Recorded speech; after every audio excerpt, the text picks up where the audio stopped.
1 Peter 2. Therefore, rid yourselves of all malice and all deceit, hypocrisy, envy, and slander of every kind. Like newborn babies, crave pure spiritual milk, so that by it you may grow up in your salvation, now that you have tasted that the Lord is good.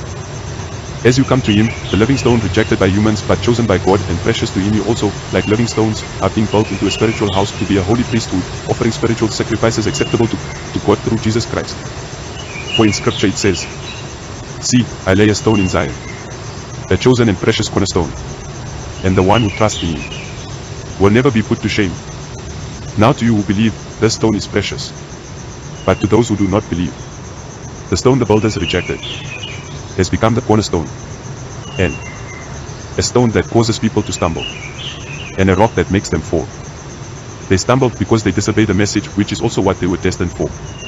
But you are a chosen people, a royal priesthood, a holy nation, God's special possession, that you may declare the praises of him who called you out of darkness into his wonderful light. Once you were not a people, but now you are the people of God. Once you had not received mercy, but now you have received mercy. Dear friends, I urge you, as foreigners and exiles, to abstain from sinful desires, which wage war against your soul. Live such good lives among the pagans that, though they accuse you of doing wrong, they may see your good deeds and glorify God on the day he visits us. Submit yourselves, for the Lord's sake, to every human authority, whether to the emperor as the supreme authority, or to governors, who are sent by him to punish those who do wrong and to commend those who do right. For it is God's will that by doing good you should silence the ignorant talk of foolish people. Live as free people, but do not use your freedom as a cover-up for evil. Live as God's slaves. Show proper respect to everyone, love the family of believers, fear God, honor the emperor. Slaves, in reverent fear of God, submit yourselves to your masters, not only to those who are good and considerate, but also to those who are harsh. For it is commendable if someone bears up under the pain of unjust suffering because they are conscious of God. But how is it to your credit if you receive a beating for doing wrong and endure it? But if you suffer for doing good and you endure it, this is commendable before God. To this you were called, because Christ suffered for you, leaving you an example, that you should follow in his steps.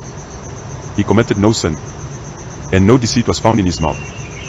When they hurled their insults at him, he did not retaliate. When he suffered, he made no threats. Instead, he entrusted himself to him who judges justly. He himself bore our sins in his body on the cross, so that we might die to sins and live for righteousness. By his wounds you have been healed. For you were like sheep going astray, but now you have returned to the shepherd and overseer of your souls.